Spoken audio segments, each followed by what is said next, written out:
Hello, my name is Donald, and of the many things that I am a consumer, a person who purchases goods and services for personal use.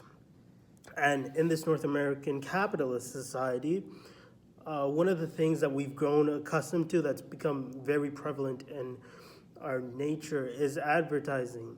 We live, breathe, and eat advertising, and that is not stressed. It's become such a prevalent force in our nature and our very being that our very actions, our very inhibitions are controlled around this idea. Now, my research paper addresses the question of individuality. Is advertising so prevalent that it forms the basis for our actions, for our inhibitions? Does that truly mean that we have no individuality, no thoughts of our own? If we define ourselves by the choices that we make, what we like, what we don't like, should we easily become susceptible to advertising? This is the question that drew me in. Honestly, this question forms the basis around my research paper. Are we truly ourselves? And one example I remember is in my past when me and my friends were discussing our favorite clothes. One of the things that I took account in my group of friends that the majority of us like the same brand, the same clothes.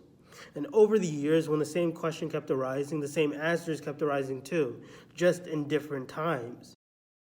Now, at a certain point, it became painstakingly obvious that our decisions were based off of societal concerns, what was popular at the time, what was advertised.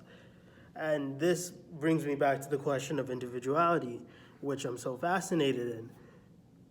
So, to prove my research paper, I took ethnographic data and in class writing from sources such as Jali Sud and Richard Pauly and Helen Irving, all in an effort to address the question of individuality.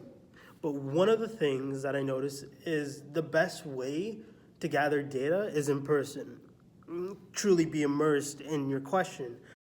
So I took a trip to Rito Center. And when I went to Rito Center, I was constantly confronted with advertising.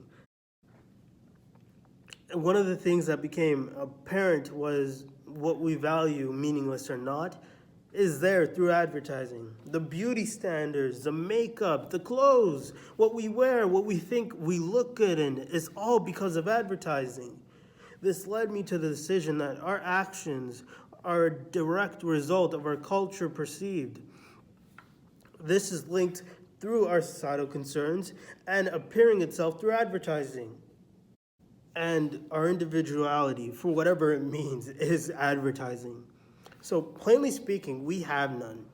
Our actions, what you and me think,